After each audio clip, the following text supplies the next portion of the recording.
ہم یہ کہتے ہیں بیعت ہوئی کس طریقے سے؟ عبداللہ بن عمر نے بیعت کر لی تھی. اچھا جی، اب ہم یہ پوچھتے ہیں کہ جو عبداللہ بن عمر رضی اللہ تعالیٰ عنہ کی بیعت کرنا ہے، کیا اس چیز کی توثیق ہو جائے گی کہ یزید کی خلافت ٹھیک ہے؟ تو پھر صحیح ہے، پھر تو حضرت حسین سے مخالفت کی ضرورت ہی کوئی نہیں تھی. حضرت حسین بیعت نہ بھی کرتے تو خیر تھی.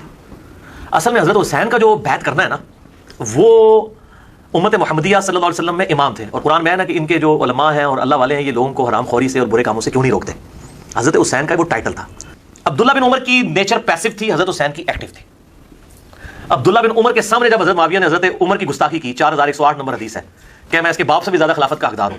حضرت ابن عمر کی تھی، اس کے باپ کی. بعد میں مجھ سے پوچھا کہ آپ نے جواب کیوں نہیں دیا؟ ان کا میں نے فتنے کے ڈر سے خاموش ہو گیا اور قتل ریزی کے ڈر سے، اور مجھے جنت کی نعمتیں یاد آ گئی. میرا ارادہ تھا کہ میں اس کو ادھر ہی کہتا کہ معاویہ تجھ سے زیادہ خلافت کا حقدار وہ ہے جس نے حالت کفر میں تم لوگوں سے جنگ کی ہوئی ہے، جب تم لوگ کافر تھے اور انہوں نے مار مار کے تم لوگوں کو اسلام میں داخل کیا ہے، یعنی علی. تو ابن عمر تو اپنے باپ کے خلاف جب بات ہوئی ہے وہ بیچارے وہاں نہیں بولے، وہ پیسو نیچر کے تھے. وہ دوسری طرف جاتے تھے کہ حکمرانوں کے خلاف خروج نہ کیا جائے، قیام نہ کیا جائے.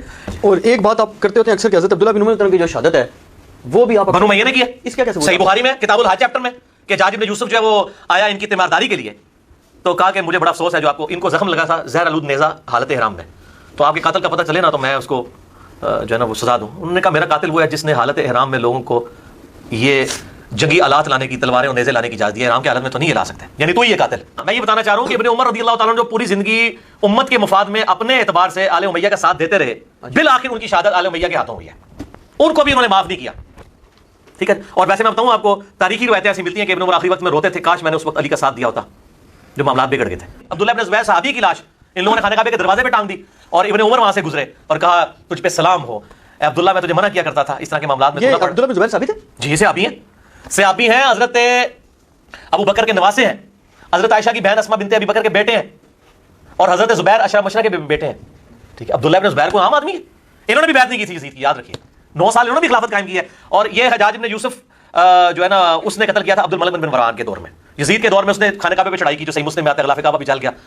یزید کے قابو نہیں آئے عبداللہ بن زبیر، پھر مروان کے قابو بھی نہیں آئے، عبد الملک بن مروان نے شہید کروایا اور لاش ٹانگ دی. اور پھر عبداللہ بن عمر نے کہا تجھ پہ سلام ہو، یہ جو لوگ کہتے ہیں نا تیرے بارے میں کہ تو یہ تھا نہیں، تو بہت نیک انسان تھا، اللہ کا خوف رکھنے والا تھا، تو عبادت گزار تھا، رات کو شب بیداری کرنے والا تھا. اتنے سلام انہوں نے پڑھے، ان کی میت کے اوپر سلام پڑھے. اور حجاج صحیح مسلم میں آتا ہے حجاج بن یوسف نے حضرت اسماء بنت ابی بکر کو جو مطلب بوڑھی ہو چکی تھی گھسیٹ کے کہا کہ اس کو لے کے آؤ میرے پاس، پھر خود گیا.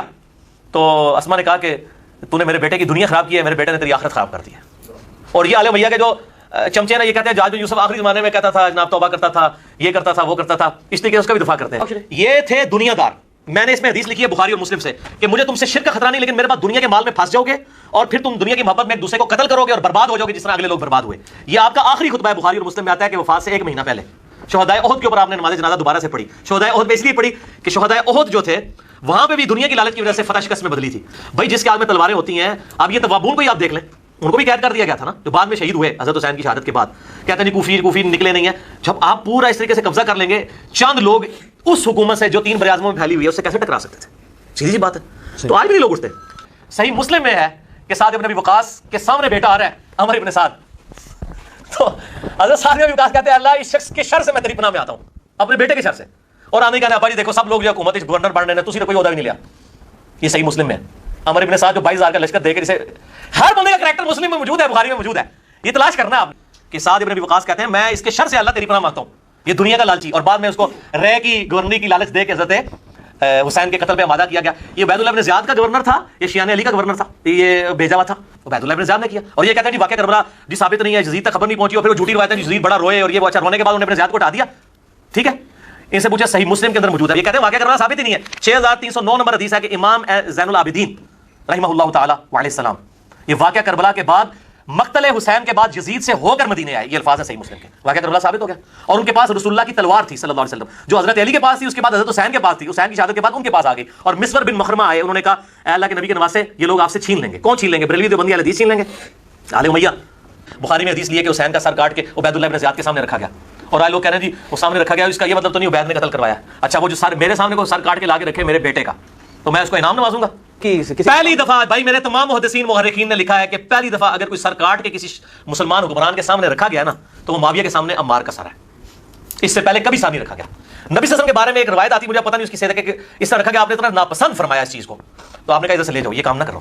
یہ نہیں ہوا. عمار کا سر کاٹ کے سب سے پہلے رکھا گیا تھا.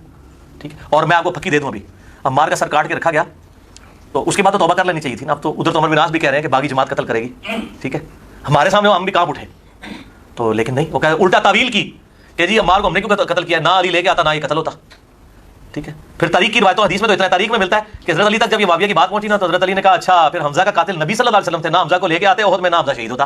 اے پکی دی تھی معاویہ نو حضرت علی نے کہ تو یہ گل کی ہے, جڑا میرا سپورٹر ہے, آرمی چیف ہے میری طرفوں, 93 سال کی عمر جو بندہ لڑائی پہ لڑتا ہے عمار بن یاسر, اس کو تم کہہ رہے ہو نہ علی لاتا نہ وہ. کہ قتل عمار کے بعد یہ بات ڈیفائن ہو چکی ہے کہ معاویہ کی غلطی اجتہادی نہیں ہے بلکہ یہ ہٹ درمی پہ مبنی غلطی ہے. کیونکہ اگر اجتہادی تھی تو اس وقت تک ٹھیک ہے, اس بیچارے کو پتہ نہیں چلا. جب اس کو قتل عمار کے بعد بھی کہ باغی جماعت قتل کرے گی, ان کو بھی حدیث پتہ ہے, عمر بن عاص بھی سنا رہے ہیں, آپ تو توبہ کر لیتے نا کہ میری جماعت باغی ہے.